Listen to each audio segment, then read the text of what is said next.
अस्सलामुअलैकुम बुज़ुर्गों, भाइयों बहनों, हज़रत सल्लल्लाहु अलैहि वसल्लम का मिराज की हकीकत बयान करना और यहूदी का मुसलमान होना बयान करूँगी। एक रवायत में आया है कि हज़रत सल्लल्लाहु अलैहि वसल्लम बाद नमाज फ़जर के कुछ वाक़यात मिराज शरीफ के हज़रत अबू बकर सदीक़ और सहाबा इकराम रज़ी अल्लाह अन्हा से बयान फरमाते थे। अबू बकर सदीक़ रज़ी अल्लाह अन्हा ने ये बात सदाकत आयात सुनते ही कहा, सदाकत या रसूल अल्लाह। इस सबब से इनका लक़ब भी सदीक हुआ। और जब अबू जहल वग़ैरह ने ये सुनकर कहा कज़बत, इस वास्ते ख़िताब इनको काफ़रों को कज़ब और ज़ंदीक और मालून का दिया गया। और जो कोई हज़रत अबू बकर के मुआफ़िक़ रसूल खुदा सल्लल्लाहु अलैहि वसल्लम की मेराज पर तस्दीक करेगा, वो बेशक मिसल अबू बकर के सदीक़ों के मर्तबे में है।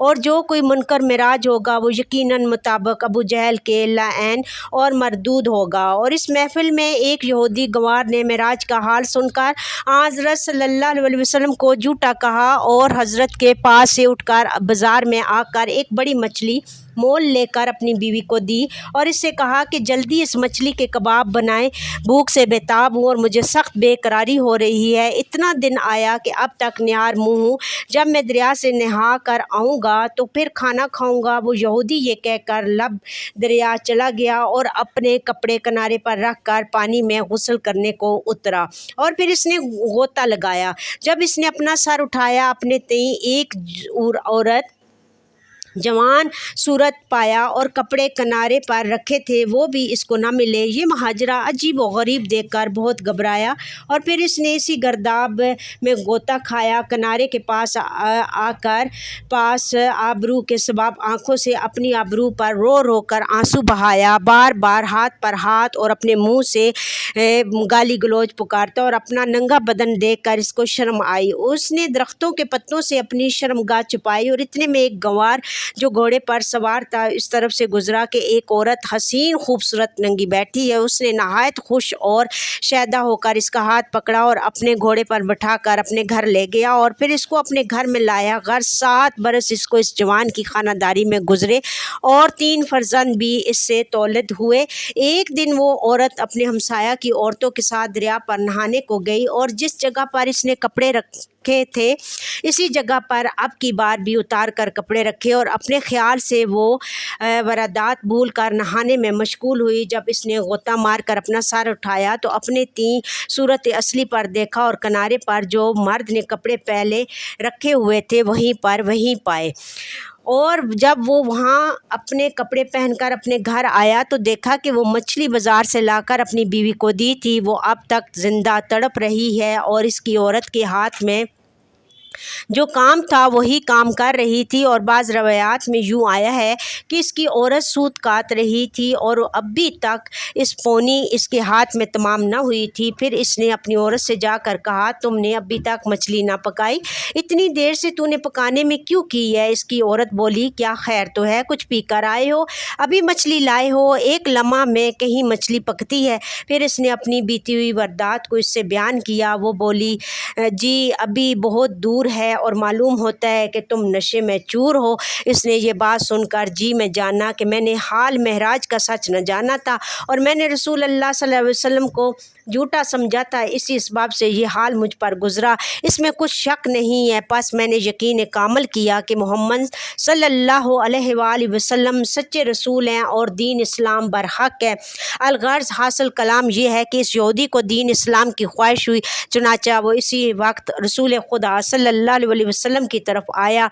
देखा कि मिराज शरीफ का हाल बयान फरमाते हैं। इसने आकर अर्ज़ की, या रसूल अल्लाह सल्लल्लाहु अलैहि वसल्लम, आपको मैं झूठा जानता था, इसकी सज़ा पाई। इसके कहने पर साहबा इकराम ने इससे पूछा, क्या तूने कोई सज़ा पाई? तब इस यहूदी ने सब हकीकत, मछली और गुस्ल और सूरत बदलने और निकाह और औलाद और 7 बरस गुजरने और फिर असली हालत पर आने की कैफियत बयान की। ये बात सुनकर तमाम साहबा इकराम सजदा शुक्र जनाब रब्बिल आलमीन का बजा लाए और फिर कहा, या रसूल अल्लाह सल्लल्लाहु अलैहि वसल्लम, ये मोजज़ा ख़ास कर आपके वास्ते ऐसा मोजज़ा अनायत हुआ। आखिर वो यहूदी ईमान लाया और अबू जहल को کچھ اثر نہ ہوا، اور پھر اس نے کہا کہ یہ سب فریب بازی ہے اور افراتارا سازی ہے۔ پھر حضرت صلی اللہ علیہ وسلم نے فرمایا جس کو اللہ تعالیٰ راہ دے پھر کوئی نہیں بہکانے والا اس کا، اور جس کو اللہ تعالیٰ بہکا دے پھر اس کو کوئی راہ دینے والا نہیں۔